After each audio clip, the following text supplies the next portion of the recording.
Indonesia maju, Indonesia jadi negara maju. Itulah visi kemerdekaan bangsa kita saat diproklamasikan di tahun 1945. Dan itu juga visi dari Presiden Jokowi dulu, sehingga kemudian muncul nama Kabinet Indonesia Maju.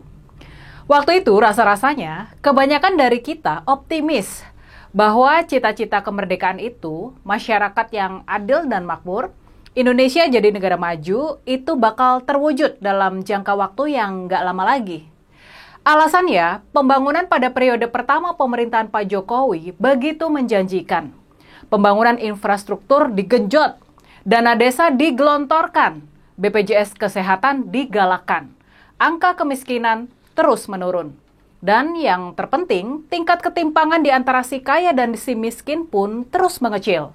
Jadi, dalam pikiran kita, waktu itu, rasa-rasanya sih, cita-cita Indonesia bisa melompat masuk dalam kategori sebagai negara maju sebelum tahun 2045, di saat perayaan 100 tahun kemerdekaan Indonesia, waktu itu kita boleh optimis, target ini bakal bisa dicapai.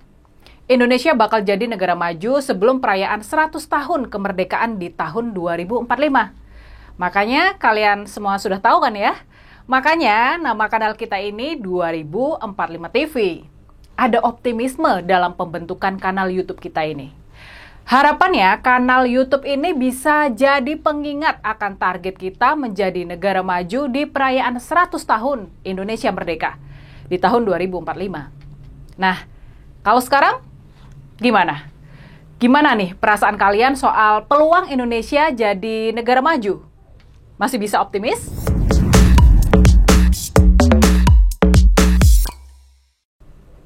Kabar buruk dari Bank Dunia, dari World Bank, ini mungkin sudah sampai dan dibaca sama Pak Jokowi, sama Presiden Jokowi, dan mungkin juga sama Opung Luhut. Dalam laporan pembangunan dunia 2024, Organisasi Internasional Bank Dunia memprediksi kalau Indonesia butuh waktu sampai 70 tahun buat bisa mencapai pendapatan per kapita setara dengan negara maju. Bahkan, menurut mereka nih, dalam jangka waktu itu, kita cuma bisa mencapai 1/4 dari pendapatan per kapita warga Amerika Serikat. Jadi, walaupun dalam 70 tahun ke depan, kita bisa jadi negara maju, itu pun kelasnya masih jauh ketinggalan dari Amerika Serikat atau negara tetangga kita Singapura. Nanti tingkatannya baru 1/4 dari kemakmuran yang dinikmati oleh bangsa Amerika atau bangsa Singapura.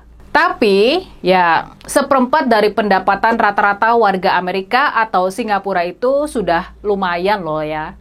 Itu udah bagus. Sebab, itu artinya pendapatan kita sudah melompat sampai 4 kali lipat dibandingkan sekarang ini. Jadi, kalau kita mengikuti hitungan dari Bank Dunia, kalau kita nggak mengubah strategi kita, Indonesia baru bisa jadi negara maju di tahun 2095. Terlambat 40 tahun dari target Indonesia Emas 2045. Gimana nih menurut kalian? Pastinya kita patut menyesali kesempatan yang terlewat dan terabaikan di masa pemerintahan Pak Jokowi yang semula gemilang itu. Yang berawal gemilang itu, tapi di periode kedua malah kedodoran. Andai saja masa pemerintahan periode pertama Pak Jokowi yang pro-rakyat dan sangat pro-rakyat bisa dilanjutkan di periode yang kedua, ya walaupun ada COVID yang melanda, niscaya rasa-rasanya sih kita bakal berada dalam posisi yang jauh lebih baik dibandingkan dengan sekarang ini. Mungkin target mencapai strata sebagai negara maju di tahun 2045 masih bakal bisa tercapai. Tapi masalahnya, rasa-rasanya, kita semua sudah tahu masalahnya. Masalahnya pertumbuhan ekonomi kita nggak sanggup melampaui angka 6%. Apalagi mencapai 7 hingga 8% yang jadi syarat kalau kita mau melompat cepat jadi negara maju. Kenapa pertumbuhan ekonomi nggak sampai 6%? Masalahnya, investasi yang masuk ke negara kita ternyata seret. Nggak sesuai harapan buat meningkatkan pertumbuhan ekonomi. Nggak sesuai harapan buat membuka sebanyak-banyaknya lowongan kerja. Dan mengapa investasi yang masuk ke Indonesia begitu loyo? Ya, soal ini Kita semua juga sudah tahu apa akar dari masalahnya. Kita semua sudah tahu apa sebab musababnya. Seperti yang pernah dikatakan sama Profesor Renald Kasali, yang udah kita bahas di video kita beberapa episode lalu, dan juga udah diamini sama Opung Luhut. Ini juga sudah pernah kita bahas di beberapa episode lalu. Sama seperti pernah diungkap berulang kali sama Prof. Mahfud waktu kampanye Pilpres yang lalu, masalahnya adalah kepastian dan perlindungan hukum. Jadi solusi kita buat jadi negara maju sebetulnya bukan terletak di masalah ekonomi, melainkan di masalah hukum. Yang bisa jadi game changer adalah pembenahan di sektor hukum. Tapi, ini nih yang patut kita sesali bersama. Ini yang patut kita yang pernah sangat militan mendukung Pak Jokowi sesali. Harus diakui Pak Jokowi abai mengerjakan tugasnya dalam membangun kedaulatan hukum. Pak Jokowi abai membangun kepastian dan perlindungan hukum yang sangat dinantikan oleh para investor.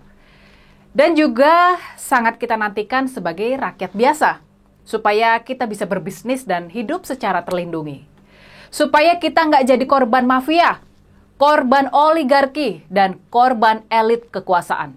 Supaya hukum di negara kita adil, supaya kita nggak perlu sogok-menyogok, nggak perlu backing-backingan buat mendapatkan keadilan. Dan parahnya, ini parahnya Pak Jokowi dan keluarganya. Alih-alih membangun kepastian hukum dan keadilan, Pak Jokowi malah mempolitisasi hukum.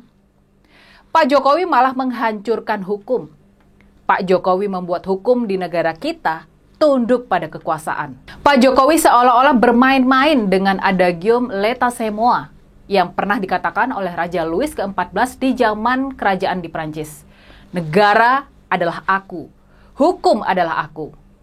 Pak Jokowi mempermainkan hukum sesuka hatinya, dari mulai mengubah-ubah aturan supaya menguntungkan kroninya, menekan para hakim, hingga menggunakan kejaksaan dan komisi pemberantasan korupsi buat menekan para elit politik supaya tunduk pada kemauannya. Di tangan Pak Jokowi kita nggak mendapatkan kepastian dan perlindungan hukum. Malah sebaliknya, hukum menjadi kacau balau. Hukum jadi alat mereka yang berkuasa. Dan pada akhirnya, sayangnya, jalan tol beribu-ribu kilometer yang sudah dibangun, pelabuhan dan bandara yang sudah dibangun, waduk dan embung yang sudah dibangun, semua itu nggak cukup buat jadi pondasi kemajuan. Nggak cukup buat membawa bangsa Indonesia ke pintu gerbang negara yang adil dan makmur. Masalah penegakan hukum itulah kegagalan utama Pak Jokowi di masa pemerintahannya. Dan gara-gara ini kita menjauh dari cita-cita jadi negara maju.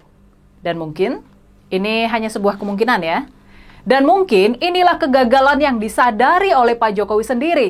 Dan karenanya ia secara tiba-tiba merasa perlu meminta maaf kepada seluruh bangsa Indonesia. Pak Jokowi minta maaf. Indonesia gagal jadi negara maju. Gimana nih kalau menurut kalian?